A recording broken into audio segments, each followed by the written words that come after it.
Nah, mereka ini tentunya perlu kita dorong untuk mau mencari pekerjaan. Wah, ini sih ngomong doang gampang ya. Tapi diturutin, belum tentu. Yang kebanyakan terjadi ketika nasihat itu datangnya dari orang-orang terdekat seperti keluarga, makin gak digubris pula, ya nggak sih?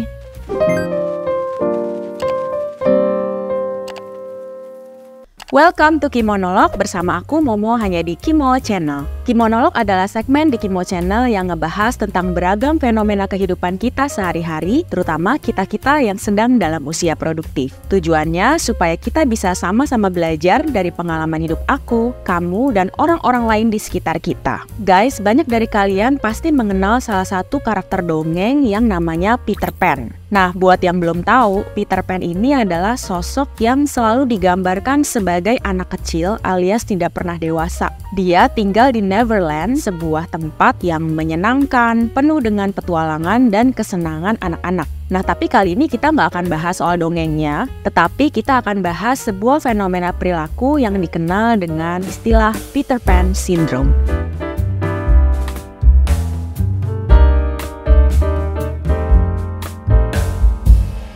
Peter Pan Syndrome ini sebetulnya merupakan sebuah istilah informal yang digunakan oleh psikolog untuk menggambarkan orang yang kesulitan berperilaku dewasa meski usianya sudah matang. Perilaku dewasa yang dimaksud ya misalnya mempunyai kemandirian, bisa bertanggung jawab, mampu mengambil keputusan dengan bijak, dan sikap-sikap kedewasaan lainnya. Menariknya, meski sindrom ini bisa dialami oleh siapapun, tapi ternyata laki-laki lah yang lebih banyak mengalaminya. Nah loh, kok bisa ya? Kalau dipikir-pikir, sepertinya ketimpangan antara pola asuh dan kultur sosial kita sedikit banyak berpengaruh terhadap terbentuknya Peter Pan Syndrome ini. Pertama, kalau kita perhatikan sekeliling kita aja nih, pola asuh anak laki-laki dan anak perempuan seringkali terlihat perbedaannya. Kalau anak perempuan seringkali diajarkan untuk bisa masak, bisa beres-beres rumah, bisa merawat, dan punya empati. Tapi kalau anak laki-laki seringkali dimaklumi kalau nakal, berantakan, main melulu, gak bisa masak, gak bisa beres-beres, dengan dalih apalagi kalau bukan namanya juga anak laki-laki. Udah gitu,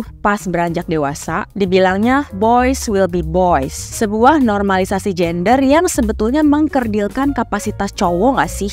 Ini bener deh.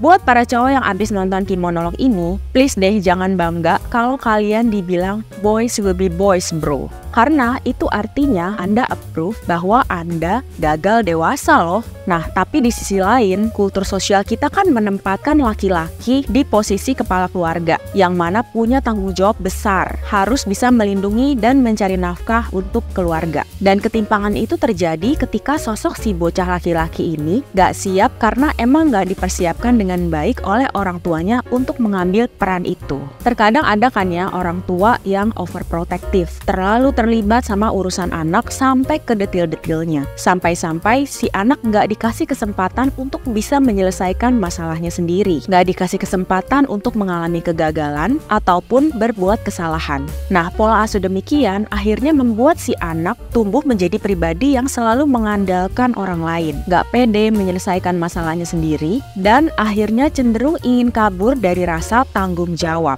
Maunya hidup tanpa beban seperti anak-anak. Biasanya mereka jadi punya ketakutan terhadap komitmen dan tanggung jawab besar yang mesti dipikul. Dan ketika dia berkeluarga, siap-siap aja istrinya auto jadi mama yang bakal mengasuh anak paling gede alias suami yang punya Peter Pan Syndrome. Emang sih gak semua cowok yang begitu dikasih tanggung jawab besar, begitu dia berkeluarga akan segitu gak siapnya. Banyak juga yang sadar dan mampu berpikir, oh ini udah saatnya gue serius kerja nih, gak boleh nganggur, gak boleh hedon-hedon lagi karena sekarang udah punya tanggung jawab. Tapi gak gitu ceritanya kalau si cowok punya Peter Pan Syndrome. Dia bakal bebel gitu aja sih dengan kebiasaan lamanya yang tetap kekanakan. Jadi apa aja sih ciri-ciri orang yang punya Peter Pan Syndrome ini? Tapi sebelumnya trigger warning dulu ya, karena ciri-ciri yang bakal aku sebutin ini bakal super duper menyebalkan. Yang pertama, suka merepotkan orang lain. Ketergantungan sama orang lain. Semua permintaannya mesti diturutin. Yang kedua, takut atau cemas kalau harus melakukan sesuatu sendiri. Lanjut, yang ketiga, takut komitmen atau menjanjikan sesuatu. Makanya dia seringkali tidak mampu bertahan lama dalam sebuah hubungan jangka panjang yang stabil. Terlebih, biasanya mereka juga punya kesulitan untuk mengkomunikasikan atau mengekspresikan emosinya layaknya anak kecil. Yang berikutnya, kurang rasa tanggung jawab dalam pekerjaan. Maunya mengutamakan kepentingan atau kepuasan pribadinya. Dan seringkali sulit mengakui kesalahan dan selalu melimpahkan kesalahan kepada orang lain. Ada satu buku yang berjudul The Peter Pan Syndrome, Men Who Have Never Grown Up, ditulis oleh Dr. Dan Keeley. Ia menuliskan bahwa tanda-tanda munculnya Peter Pan Syndrome ini udah bisa kelihatan mulai di usia 11-12 tahun dan dapat diperburuk apabila mendapatkan respons yang tidak sesuai dari orang-orang di sekelilingnya, seperti pengabaian atau pemakluman tanpa adanya upaya untuk mengkoreksi perilaku tersebut. Kalau umur udah terlanjur dewasa, gimana ya cara mengatasinya? Wah, bukan perkara mudah sih ini. Yang pasti dibutuhkan kekompakan dari keluarga untuk tegas, tidak menolong mereka ketika mereka sedang mengalami kesulitan. Jadi dibiarkan aja mereka menyelesaikan masalahnya sendiri. Gak gampang kan? Pertanyaannya, apa bisa? Terus seringkali kan pria yang mengidap Peter Pan Syndrome ini orangnya malas bekerja, maunya leha-leha. Nah, mereka ini tentunya perlu kita dorong untuk mau mencari pekerjaan. Wah, ini sih ngomong doang gampang ya. Tapi diturutin, belum tentu.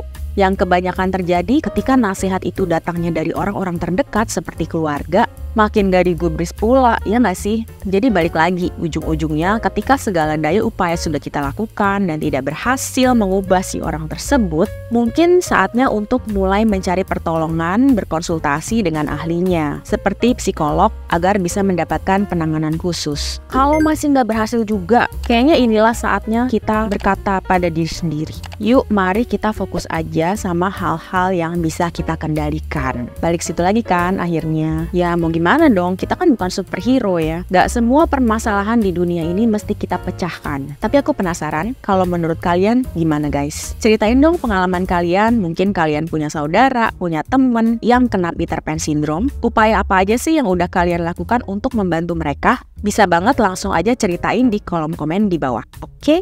Nah, demikianlah sharingku di Kimonolog episode kali ini. Kalau kalian ada ide-ide lain yang mau dibahas di Kimonolog episode selanjutnya, silakan langsung aja dituliskan di komen di bawah ini ya. So, sampai ketemu di Kimonolog episode selanjutnya. Stay safe and healthy ya guys. Bye-bye!